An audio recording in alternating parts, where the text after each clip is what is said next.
Politics Ignited, episode number 5. Let's do this.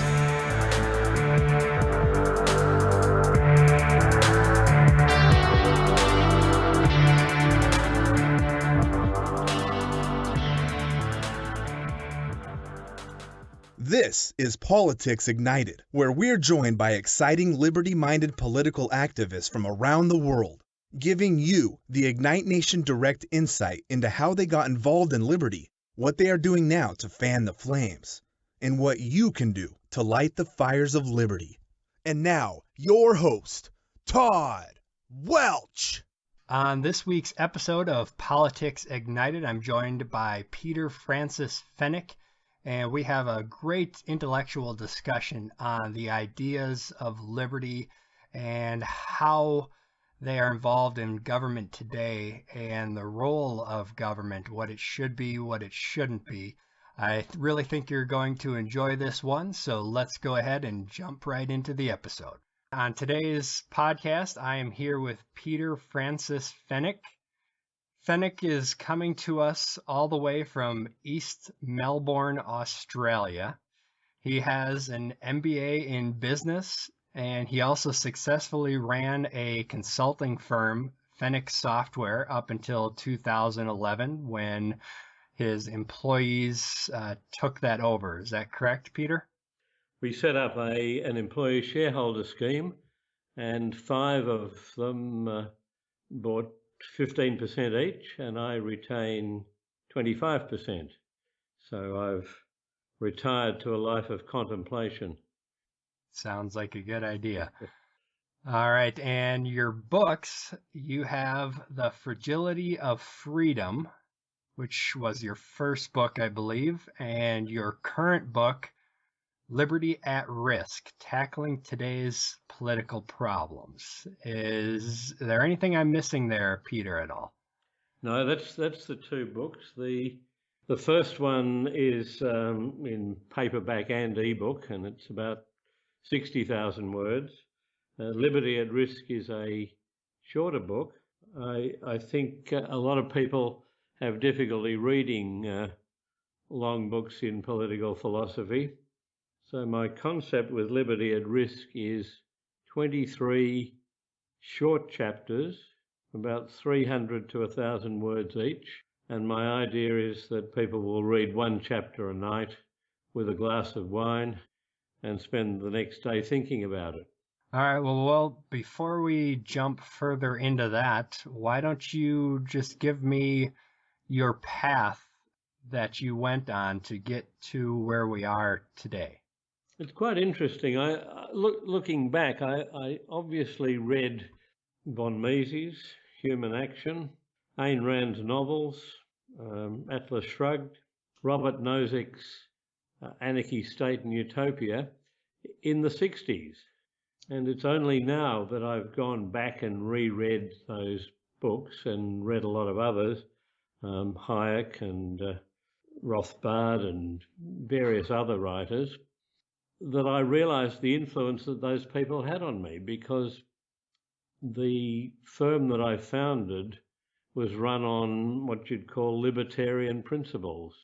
The staff were given autonomy, a sense of responsibility, encouraged to do their own thing within limited guidelines, and to grow and become better citizens, and in the process look after themselves and their colleagues and their clients. And I think it's only reflecting on that after I've retired that I realised the influence that those writers like Nozick and Rand and Mises had on me in the 60s. Yeah, definitely some very important authors there that I think every liberty-minded individual should read, because it really gives you an idea and a background of what liberty is all about. And without knowing what liberty is all about, you can't really move forward and have an effect on growing liberty in the future. It's true.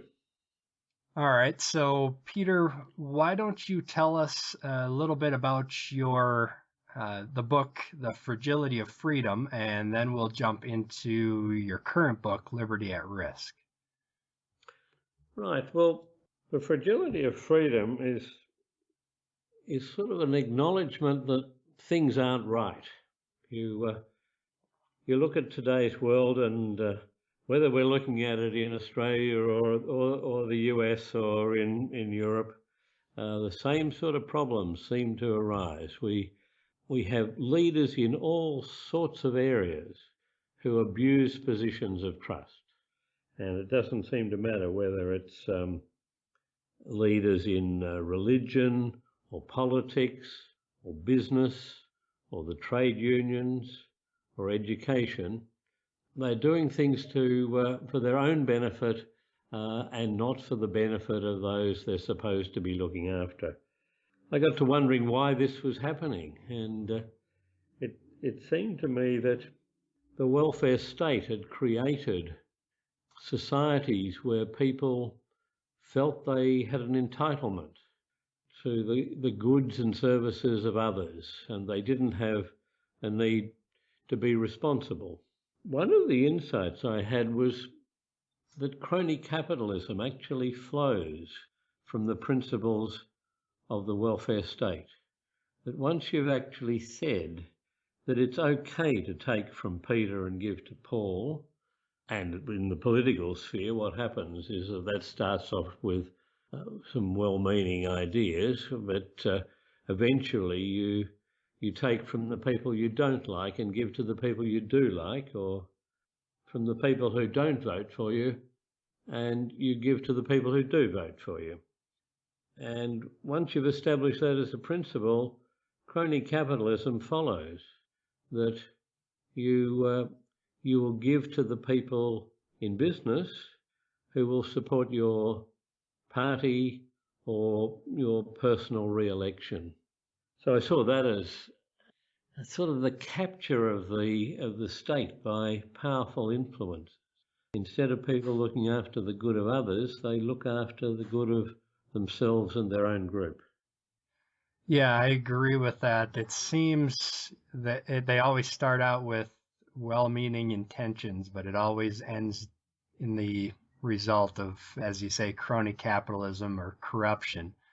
And here in the United States, people like to blame our current problems on capitalism when I don't think we've had capitalism here for a while. It's mostly been crony capitalism that is the problem. How do you see things in Australia in terms of liberty and freedom, and how are things changing there? Well, I think we're very lucky because if you compare us to practically anywhere else in the world, it's a very free and prosperous society. And I just see that the things that are happening are chipping away at that people don't understand how that prosperity and freedom came about. And therefore, they're not cherishing it. They're not looking after it. But gradually, all the things that have given us this society, the fruits of Western civilization, are being lost, and people don't know what they're losing. I think our education system has been captured by the left, some more than others, but people just aren't being taught. You can go through a whole course in economics right up to PhD level and never read Ludwig von Mises. I've come across a number of academics who have lived 40 years of their life as professional economists, and you say, I'm a believer in the Austrian school and Ludwig von Mises, and they say, who is he? And to me, that's a bit like saying I'm an expert in classical music, and you say, oh, do you like Beethoven? And they say, oh, I've never listened to any Beethoven. If anyone in music made that comment, you'd say that's ludicrous. But the same thing happens with people who've never heard of Mises. Yeah, agreed. We have the same issue here in academics with the left and the liberal side definitely dominating that area. So we have the exact same problem as you're having, where it's just not being taught the liberty side of things, the von Mises and real, what I would call real economics. What's being taught instead is like social economics, which doesn't stand on what I believe is basic economics. Before you get on to anything else, about the principle of subsidiarity, which is that anything that can be done by the individual is not done at a higher level of organisation. That, and I suppose it's the principle of minimal state, but it starts with the idea that the individual has responsibility, and that if something can be done by the individual, that's the ideal. And beyond that, the next step would be things done by the family, and if the task is too big for that, maybe by the neighbourhood, and then by voluntary organisations. In voluntary organisations, I would include businesses and clubs and societies. And it's only when something can't be done at those lower levels that you would ask government to interfere. And even then, it would be government at the lowest level. So you would start off with things being done at a municipal level, and then a state level, and then a federal level. And I suppose I would say you should never, ever have things done by a United Nations or a European Union. Yeah, I agree. And I think the opposite is what happens nowadays, is that we look to government first to solve our problems. We do indeed.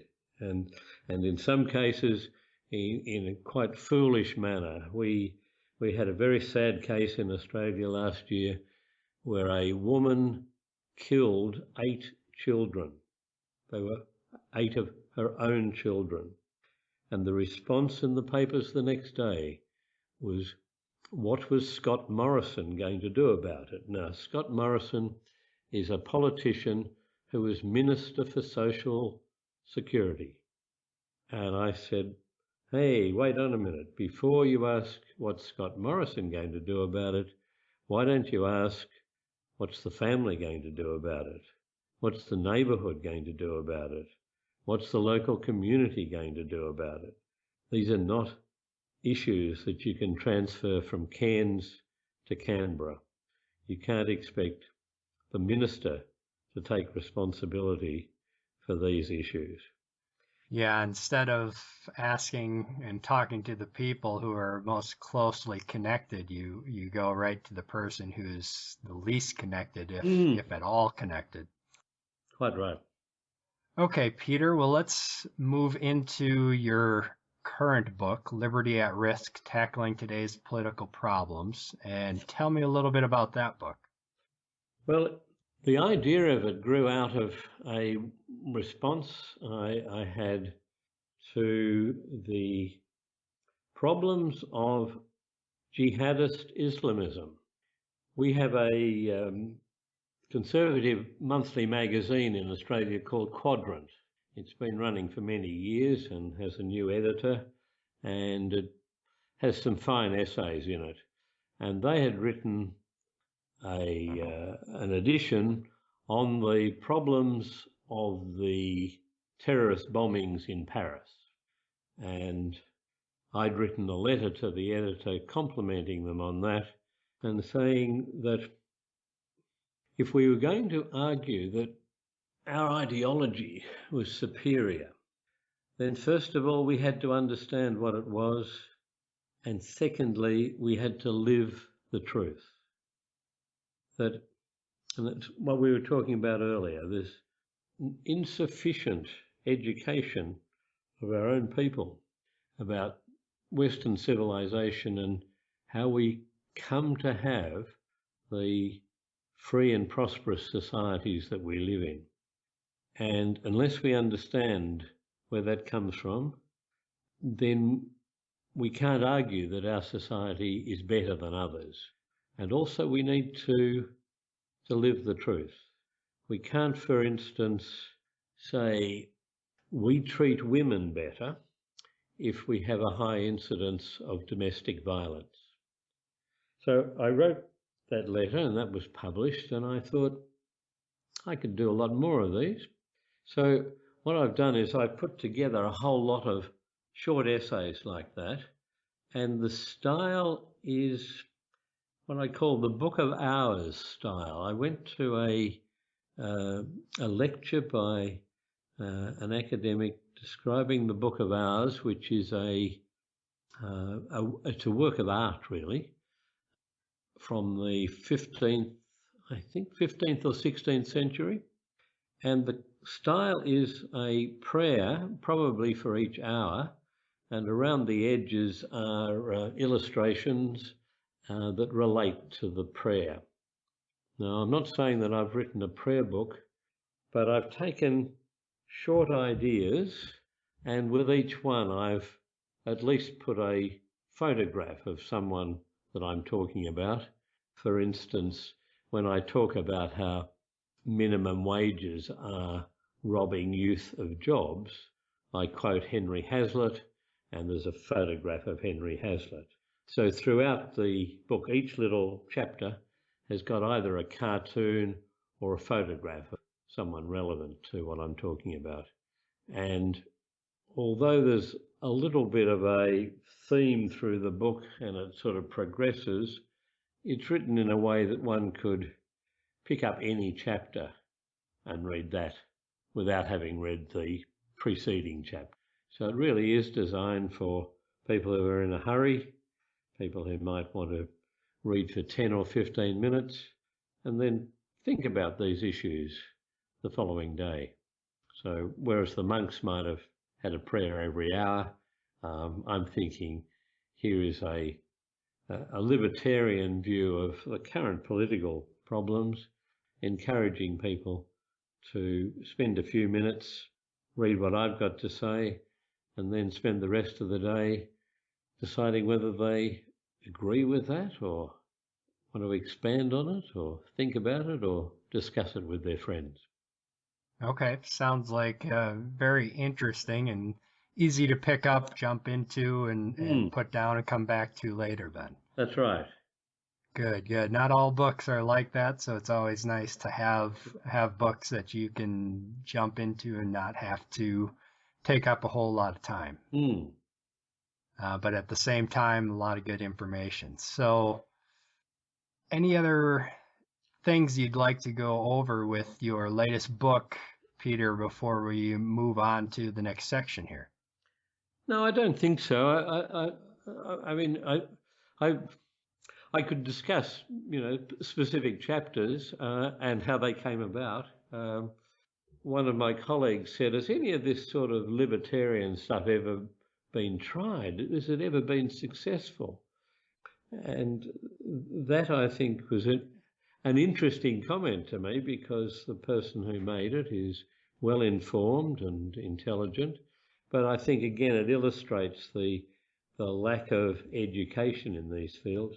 What I did as a response to that was I wrote a short chapter on that began with Bernie Sanders and the surprising rise of Bernie Sanders promoting socialism in 2016. I talk about how he's not promoting the socialism of the failed communist experiment. He's not promoting the failed communism of North Korea or Venezuela today. He's promoting a socialism of the Swedish model. And most people think that Sweden was a great welfare state success story. And so I disabuse them of that. I explain how Sweden grew from a very poor country in 1850 to being the fourth richest in the world by 1950. And at that stage, its taxes were about 19% of GDP. And then they started to eat into the capital that had been created. And by 1960, the taxes were up to 30%, and by 1980, taxes were 60%. And the economy that had been the sort of wonder of Europe was no longer a wonder. It was, I think they dropped to about 14th, and they had all sorts of economic problems. And they've also had social problems, because you've gone from a resilient society to a very needy society. And so I write about that, and I write about the heroes of Sweden, a guy called Chydinus, who wrote material very similar to Adam Smith, before Adam Smith, but because he wrote it in Swedish, it's only recently that people have realized how good he was. Yeah, I like that. Definitely sounds like a very interesting chapter, an interesting topic there, because it seems like that is a reoccurring theme where you have liberty and freedom and capitalism build up a country or a society, and then it gets to a point where people think they're entitled to things, or the government needs to take control of things, and things start going downhill from there. Why do you think that is? Seems to be a reoccurring theme in a lot of places. It's a good point, and it's a difficult one. I wonder whether we've got some fundamental problems with democracy, because in a democracy we elect politicians, and the politician gets kudos by promising to spend on the things that the voters want, but he gets blame if he taxes to match that. And so I think there's a tendency in modern democracies for you to constantly be having governments who spend more than they earn. And it just gets worse and worse. Our own government here have even given up on promising that they'll get the budget in surplus. I think we're up to about 25.8% of GDP spent by the federal government. And given what I mentioned about Sweden, I think we're getting close to a dangerously high level. But any attempt to unwind middle-class benefits meets with the problem that people won't vote for you. So I question whether the democratic system is having difficulty working in this environment. In the United States, we're obviously having the same issue here, but I think over the last 10 years especially, we've had a pretty strong resurgence of liberty and liberty-minded people in politics, and activists coming up all over the country pushing for the idea of liberty and freedom to make a comeback. Do you see any strands of that in Australia making a push to try to correct things? And what do you think their odds of success will be? We certainly have a few people who are pushing this line. One of my reviewers suggested that people my age were too old to change their opinion, and we needed to work on the young. I think it's the old Jesuit thing: give me a child before he's 7 and I'll change his mind. So maybe we've got to work on the younger people. We may need to get material into school curriculum, into universities. A colleague of mine, Chris Berg, has just written an excellent book called The Libertarian Alternative, where he's really saying that the two major parties in Australia are just out of touch, and that they're fighting the battles of the past, and they don't really know what they believe in. So you'll have a Conservative Party, they're called the Liberals, and you would expect that they would be consistently in favour of free enterprise. But for instance, they have given up propping up a failed automotive industry. They declined to bail out the main airline Qantas. They declined to bail out a fruit canning business. But on the other hand, they supported a chocolate factory in Tasmania and have recently decided that we will build our own submarines in order to protect a shipbuilding industry in Adelaide. So they're not consistent. And you think, do they really know what they're talking about? One minute they'll be in favour of protecting free speech, and then they'll decide that's not really important because it might offend voters in the western suburbs of Sydney. So, yeah, and once you get into the business of government picking winners and losers, then everyone ends up being the loser, in my opinion. And as far as the youth, it's pretty interesting here in the United States. The college age and younger, the two major parties, Democrats and Republicans, have a hard time getting them involved. But when they really seem to get involved is on two cases as of recently. One, Bernie Sanders is having a very good time getting the young vote. And then Ron Paul had an excellent time getting the young vote, the youth vote. Yes, and of course his father even more so. One of the great men of American politics, I think. Yep, Ron Paul, yep. Yes. And so it really comes down to, I think there's a split between freedom and free stuff.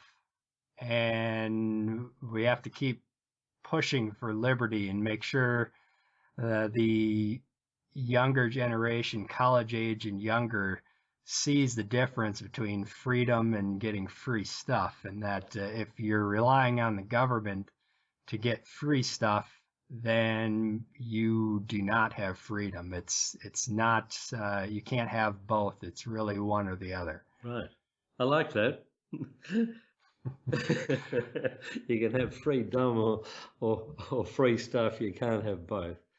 Yep, exactly. So, all right, let's move on here, Peter, to a section that I like to call the Liberty Flame, which is where we go over a topic or a headline that's pretty big in politics right now.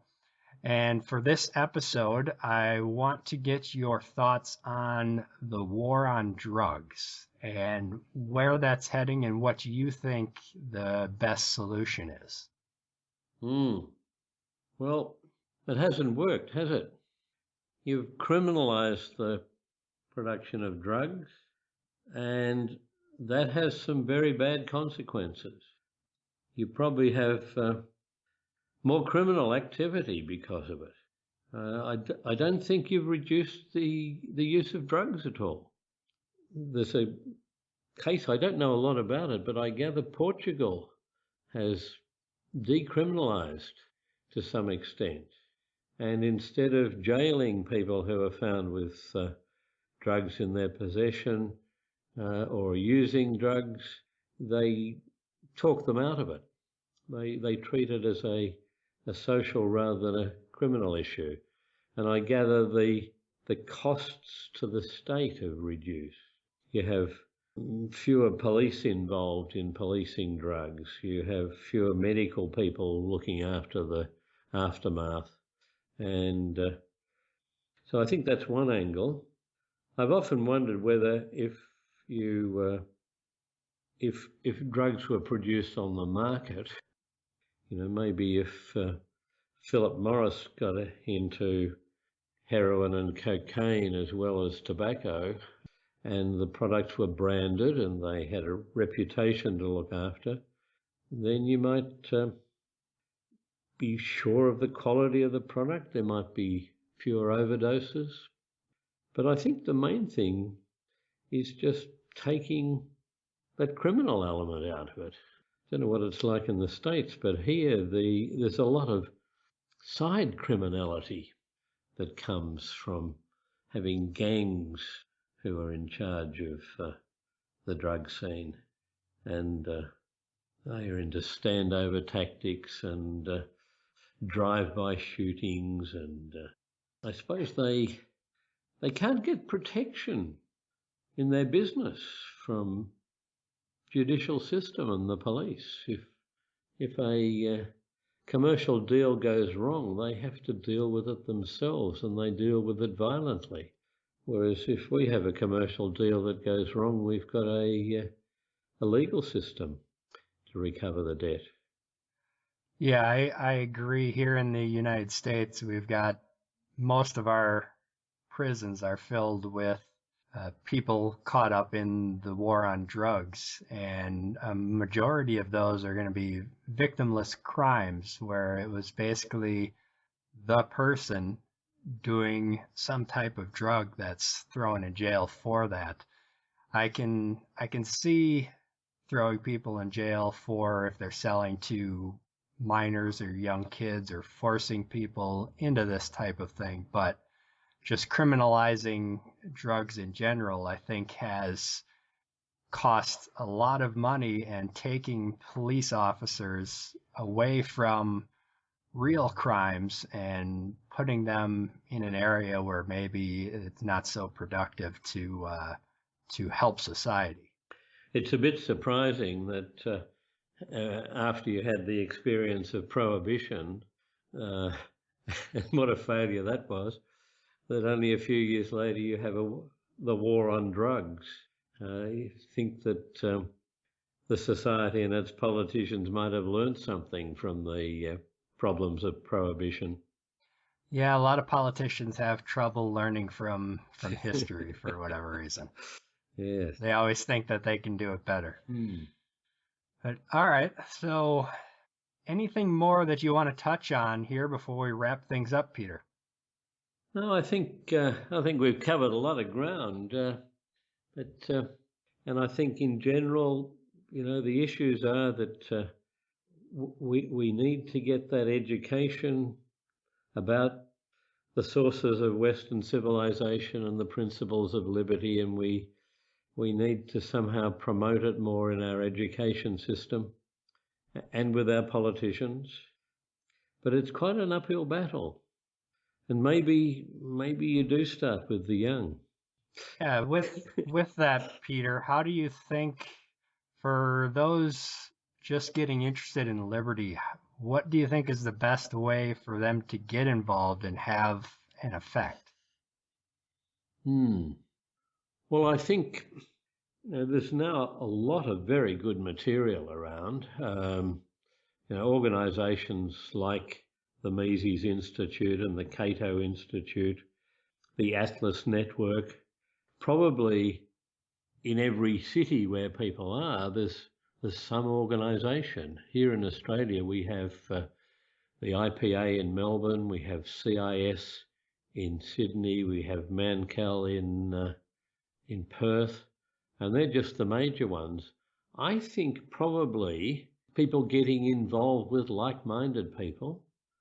We have a couple of minor organisations here in Melbourne. There's a Liberty on the Rocks, which I think is something that started in the States. You probably are aware of it, but that's almost like a drinking group. People get together and have a beer and a chat. And so people start to realise that there are other people who think this way. Maybe there are things we can do nowadays with social media. I'm not very familiar with how all that works. I have a Facebook page and a LinkedIn page, and I'm not sure what happens to material when I post it.